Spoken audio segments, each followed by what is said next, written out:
What is up everyone, and welcome to a new series I like to call Explained by Elliot. In this video series, I want to be looking at different real estate jargons that seems to be very difficult to understand, but can help you in your decision-making process if fully used correctly. So for this video, we're going to be looking at the URA's master plan and how you as a real estate investor can utilize this very big piece of information for your real estate decision-making processes. So the master plan can be quite difficult to read with all the different terminologies and technicalities that go into it.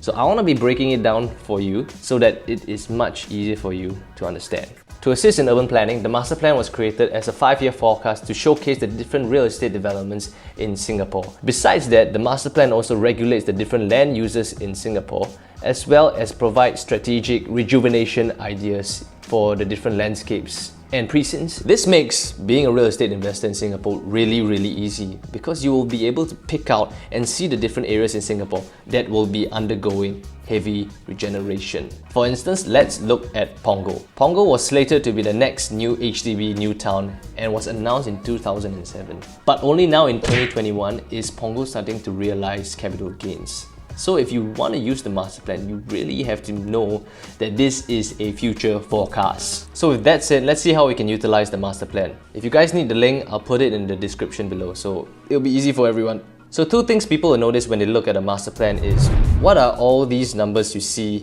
on all the different parcels of land?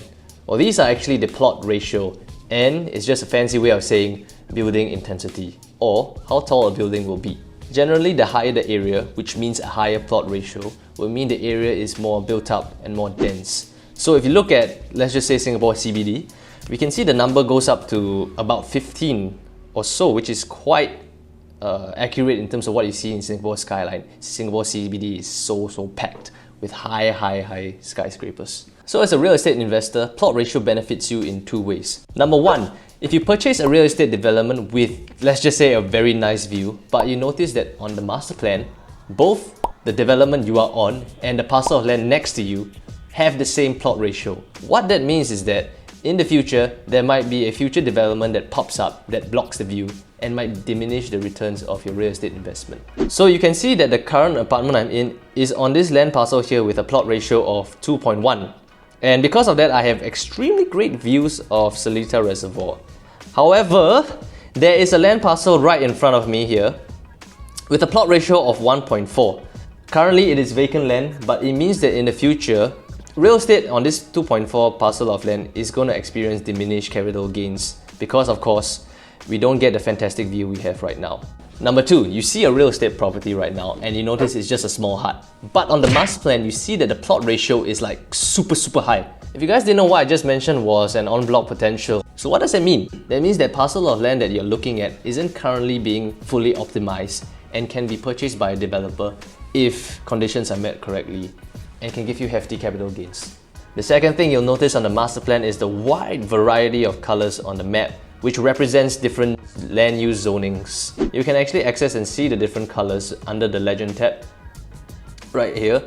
Orange means residential, blue means commercial and residential, dark blue commercial, hotels, all this kind of thing. So in terms of colors wise, it shouldn't be as scary as you might think it is. But don't worry, I'm gonna go through with you critical land use zonings which I feel will affect residential housing prices. The first zone we're gonna look at is the business park zone. So the business park zone is denoted by this tealish color right here. You can see it right here and is present quite extensively in, let's just say, the Punggol area. Let's just look at the Punggol area. How would being located near a business park actually benefit your housing developments? Well, for one, future land that is being slated as business parks tend to amalgamate different kinds of complementary land use, as well as bring in a lot of people due to the job opportunities it creates. What that means is that business parks can act as a conduit in increasing your rental demand in the area because of the higher amount of, let's just say, expats or workers working in that area. And it's a good opportunity if you ever get a chance to see one. Wow, is it raining now? Next, industries in Singapore are generally divided into two groups, B1 and B2. Reminds me of the banana.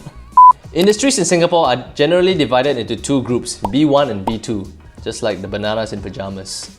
The only differentiating factors between industries located in B1 or B2 is the cleanliness of the industry. So for example, a printing service will be located in B1, while maybe a oil refinery might be located in B2. In terms of housing developments near B1, it isn't that bad because they don't really produce that much noise, or they don't really produce that much air pollution in general. So buyers don't usually mind being located to such areas. For B2 industries, it's actually not that bad because URA ensures that there is a nuisance buffer between these industries and uncomplimentary zoning such as housings.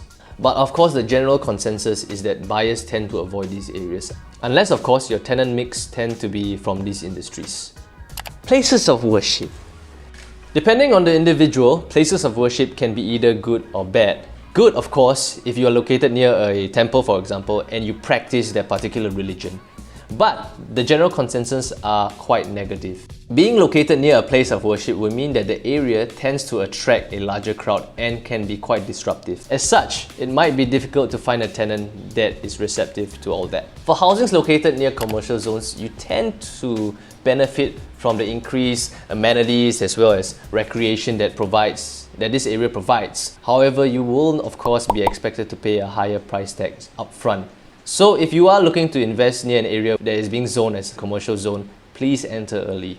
That's all I can say.